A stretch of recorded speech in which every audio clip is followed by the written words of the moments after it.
Hello, and welcome to Switchpoint.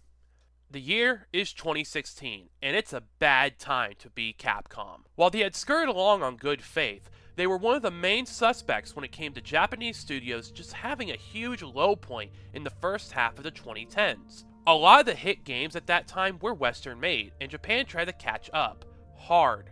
Capcom did have a huge worldwide hit at that point, 2009's Resident Evil 5, but it was also a huge turning point for the series. Capcom's then best-selling game, and arguably their most controversial, turned out to be the blue point of the series going forward, and that really didn't work out for them in some ways. Now, granted, I'm actually a fan of 5, and a true believer in what Resident Evil 6 brought to the table. However, while they did both sell well, they were also marred by some fans, and most of their output for other series didn't turn out nearly as well as they did prior. The only real exception was that their fighting games were still good, but you can't take the fighting game dog out of Capcom. Well, mostly. Either way, with the floundering hope from fans, especially after the personally underappealing Revelations games, we were thirsty for something true to horror, especially after horror was making a huge comeback with smash hits like Amnesia, Outlast, Five Nights at Fredward's, and other indie hits. Then, June hit. Sony had their big E3 press conference, and one surprise took our breaths. See, Capcom had a demo on the show floor when the PlayStation VR was a brand new thing. It was called Kitchen. It was some horror thing. Here, we finally got to see the full game. A new game. And then... we all went nuts. It's still one of the most hype reveals of the entire franchise, no question about it. I was of course stoked beyond belief, but I had my reservations. I had yet to play 6 at that point. Everyone said it was bad, so I didn't play it. Plus, outside of Amnesia, I really wasn't huge on the new horror stuff at the time, and this seemed to be in line with those. First person only? Seemingly no combat from what the early trailers and freshly released demos suggested? I was still unsure. Then, they dropped the game.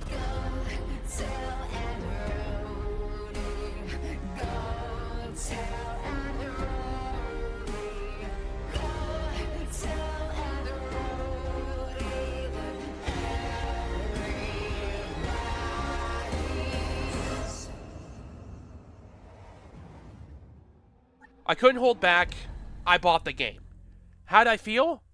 Well, let's hold off on that for now, because I want to try to go into this game as fresh as possible and toss out any bias from before. Today, we're looking at the freshly released Gold Edition on Nintendo Switch 2, which features all the DLC in one nice package. Now it's time to give the game a deep look and walk back into the Baker home. Man, seeing this title screen after a long while feels almost nostalgic. I was 16, going on 17 when this game dropped almost 10 years ago, and this was quite the big moment for me. Yes, I'm 25 right now. Ain't I a little stinker? The game begins with a video of a woman named Mia updating her husband about how babysitting's going before another video is sent about how you've been lied to and have to stay away. Sheesh, sounds bad. Shoulda called Super Nanny. You play as Ethan Winters, who, after getting an idea on where his wife's whereabouts are, is arriving in Dulvey, Louisiana to find her. Soon into his journey, and after watching a videotape to find out more, you find her, but not everything is right. Soon after, she turns into some monster, tries to kill you multiple times, and after defeating her, you're knocked out and kidnapped by Daddy. Look, that's what she called him, not me. These are the Bakers, the lead antagonists and the major threat of Resident Evil 7. You may be surprised to hear that, or at least were when the game was new, but yes, you're not going against a big corporation here. You're trying to escape with your wife from the Southern Boys. With assistance from Zoe, the daughter, it's time to get your wife back. It's a good setup for sure, and it helps that these guys are a huge threat, at least Jack Baker is. The father, and the first nemesis you face, is a fucking beast. First time through, this was the scariest guy on the face of the earth. You can't hurt them until you have a weapon. I wouldn't even try personally looking at this dude, but even upon shooting him, he will inevitably come back. It's your usual big bad chaser guy in modern horror, but because you have the ability to fight back, it's much better. Resident Evil 7 follows in the footsteps of games like Outlast and Alien Isolation, and fun fact about me, I hate Outlast. Pancake on my face makes you extra happy. I like shampoo bottles that sit on my lappy. I don't like horror games where all you can do is run away, because it makes me think, well, if I just had a weapon, I could totally kick his ass. Biohazard solved this by proving you fucking can't. Again, let's look at the progression of Jack Baker in the first chunk of the game. After making him break his famous dinner table, you sneak around to find a way out until you get to the garage, where he shovels a dude's head in half, rips off the car's hood to crash you both into steel, and then gets out of the car while on fire, dies, and then gets back up and shoots him in the head. Jesus fucking Christ. Well, at least that's over. Now I can go upstairs and explore.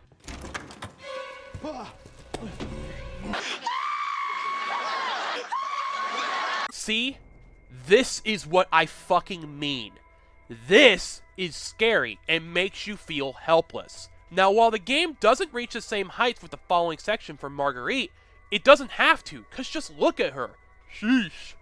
Now, at the end of the day, while the chasers are scary and entertaining, they clearly can't have these as the only enemies of the game, and you are right. That's where the molded come in. You and Mia are not their first nor their only victims, and the molded are victims that are formed into freaky monsters that are here to make sure you're dead meat, and can only be permanently killed if you take off all their limbs or their head is severed. Now, at first, these guys are intimidating and fun to fight, and it helps the gameplay is really well done. Shooting these guys feels good, and with the overall shortage on ammo, you're always fighting for your life. Make sure to block though, you're no soldier here. However, while I say all this, I do have to bring up a negative. These are the only common enemies. In the entire game, there's approximately 3, maybe 4 different molded in the entire game. And I'm only saying 4 because some people might count regular guy with sword as a different enemy type.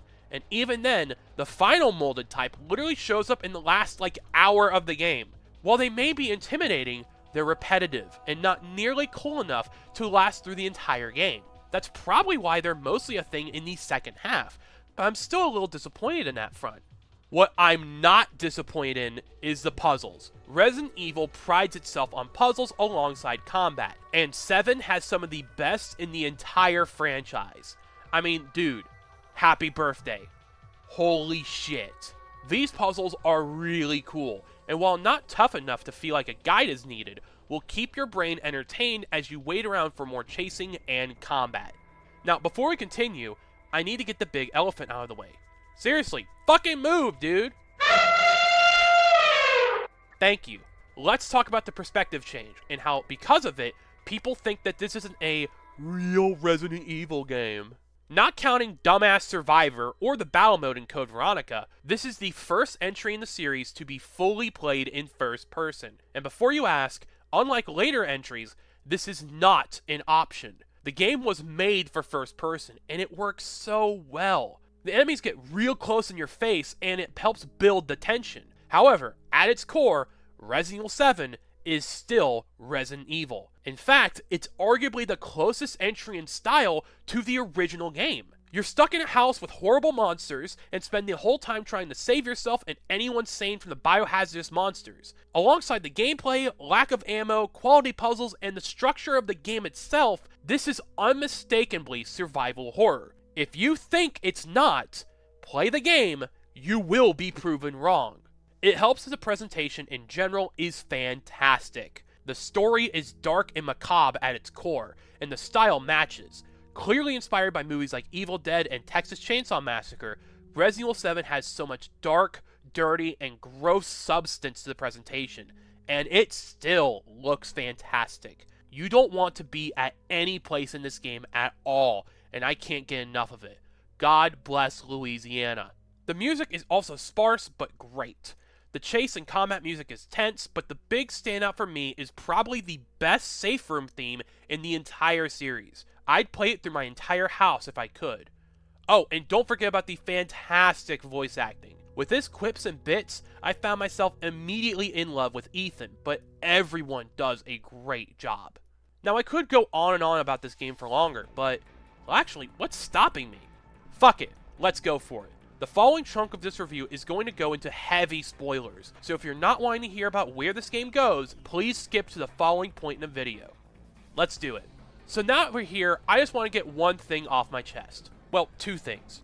One, it's really funny to me that there's fucking choice in this game that affects the ending. After the section against bastard dumbass chump Lucas, you finally find Mia and Zoe, and after making a cure for the mold within them, oh, not again! After that, the game actually lets you choose who to save. Even before the idea of Village releasing, why would you not save your wife? Tough luck, buddy. Also, I have to mention another negative. While it's sick getting more background to how Mia got here, and also finding out the true cause of what happened with this Evelyn they talk about, the ship is the worst part of the game. In this section, you actually play as Mia as she tries to save Ethan and remember her past as a special agent. This area is kinda long, at about an hour long, and the location gets tiring quick because you have less combat options but plenty of enemies, so you're constantly running around like a chicken here. It's the one part that drags, and that really sucks, man. However, honestly, it's all made up for by the scene that plays after, where you get a face-to-face conversation with pre-infected Jack Baker, explaining they were good people before Evelyn came in.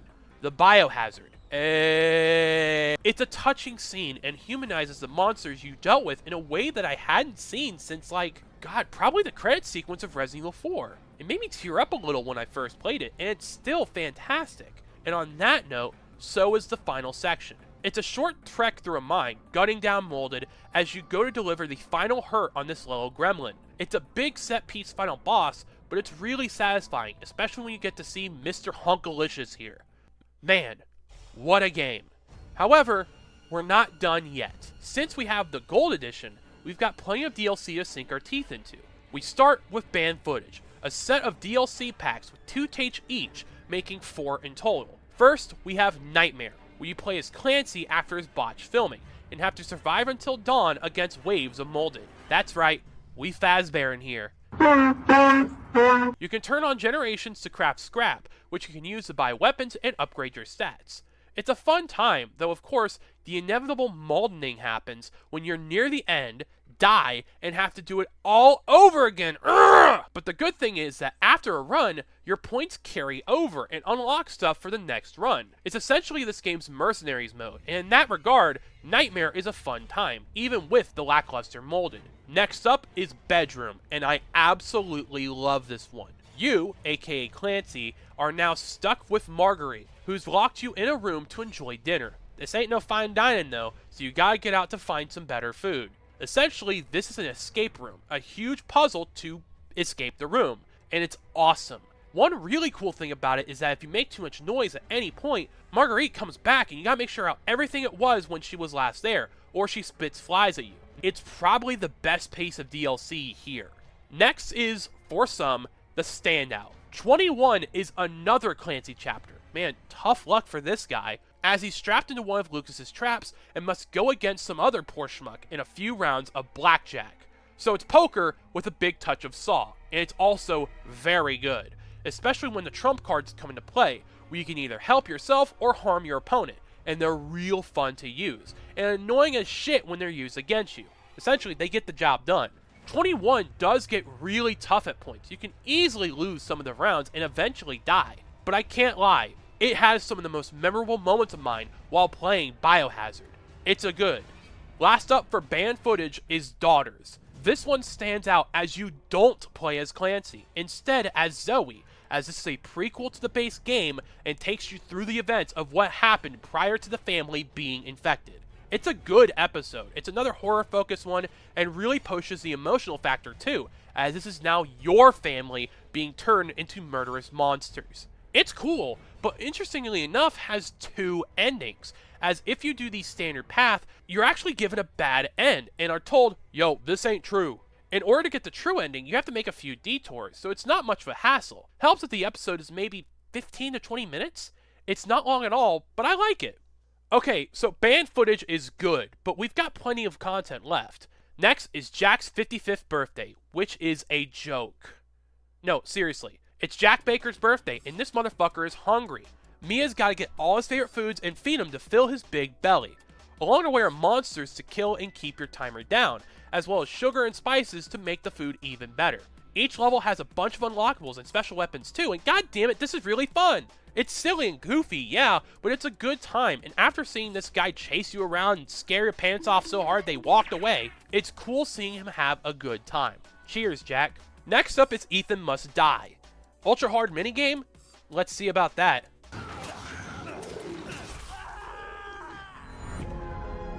Yeah, this is fucked. Fucked. The goal here is to get the greenhouse key to go and kill Marguerite. Here's the issue. I couldn't even find the fucking key. This DLC is a bastard. For one, you only start with a knife, and you have to find everything else. Everything else, of course, is randomly spawned in boxes, and can range from stupid chemical fluid to a shotgun. Oh, and if you die, good job, you're starting over. You can get your stuff back, but only one item of your last round, and you have to break the figure that spawned from your last death. If you die and don't do that, that's gone too. Good luck getting that when most of the enemies have the power of a Mack truck, by the way. Oh shit, a purple crate! Finally I can— God damn it! Yeah, I didn't finish this. I sure tried, but I fucking gave up. I don't even care what the damn reward is now. You can keep it. If you beat this, good job. You're clearly a pro gamer, and I bow down. Okay, now for the big ones. First up is Not a Hero, which takes place essentially right after Resident Evil 7. In this, slight spoilers again. You play as Chris Redfield chasing after Lucas Baker, the one Baker villain you didn't kill since he ran away like a little gremlin. He's taken down a bunch of soldiers and Chris is ready to end it. What you get here is more capable combat with melee takedowns and beefier weapons for roughly an hour of extra gameplay. The story isn't going to blow you away, it's essentially cleanup, but Not a Hero actually makes some really cool decisions. For one, Capcom actually fixes one of the biggest issues of the base game and adds more molded. You've got your standard dudes as well as big self-destructors and regenerators that have to be killed with certain handgun ammo. Yeah, it's not much, but it's nice. You also have some cool set pieces here too, and upgrades throughout, as some sections require you to have night vision or an improved air filter, so the progression is well done here. There's not too much to say about Not a Hero, but what's here is a good time. The best part is, while it is of course bundled with the Gold Edition, this was released a little bit after RE7's original release for totally free. Yeah, a little short sequel story was freely available to everybody who owned the game. Awesome! Overall, a good little sweetie. Finally, End of Zoe. Unlike Not a Hero, this one was paid and takes place after that, where you play as Jack's brother Joe as he walks in on the aftermath, finds a dying Zoe, and makes it a mission to cure her illness and save the Baker lineage. Now the big difference for this DLC is that there are no weapons at all. Now that makes it sound like this is a bunch of stealth, but you'd be the dumbest person ever. Capcom turned Resident Evil 7 into goddamn Punch-Out, and it's the sickest shit of all time. Joe Baker might be the biggest badass of the 7 Cs. This guy chews scrap metal, pisses violence, and fucks up the molded like it's fucking nothing with his combos of destruction. God damn it, I fucking love this chapter. In fact, what did I say earlier? It's probably the best piece of DLC here. Well, someone sound the dumbass trumpet, because we got a real fucking moron speaking here. This is fantastic. It's so fun, and a big part of that is Joe Baker. He's awesome. Literally saying some of the series' best one-liners while throwing spears at alligators and stomping fuckers out. Fuck Ethan. Fuck Mia. Fuck anyone else in this bitch. Joe is the main character now. He wins. Now this DLC is also super short, a little over an hour here, and when it originally released was kind of a little too high price-wise. However, us smart Switch 2 owners only have the Gold Edition, so haha, we win. Well, you do too, but shut up. Either way, you're guaranteed to own it and you should play it. In fact, all the DLC is worth playing. They're all varying degrees of good, and for how much DLC there is, that's quite the achievement. So, the ultimate question. What did I think of Resident Evil 7 Biohazard in 2017? Well, the same as I think now. I love this game. When someone asks me what my top 3 Resident Evil games are, I would always say 4 at the top, then 1, then 7. As of now, that's not changing. Resident Evil 7 may have issues, namely with a weak tanker section and lack of enemy variety, but everything else is so top-notch that it's hard to ignore what this game does right. It's scary, exciting, fun to play, it still looks amazing nearly 10 years later, and this is a fresh breath of air for a series that needed it. For many reasons, this game deserves a bunch of thumbs up. This is easily the best horror game of the previous generation, and is still a shining highlight for the genre. I love this game. I can't recommend it enough. However, our journey is not done yet. See, I bought this here generation pack, which features 3 Resident Evil games. Because of this, stay tuned for Spooky March, and next time I'll take a look at Resident Evil Village. Thank you for watching, make sure to like and subscribe, and take care.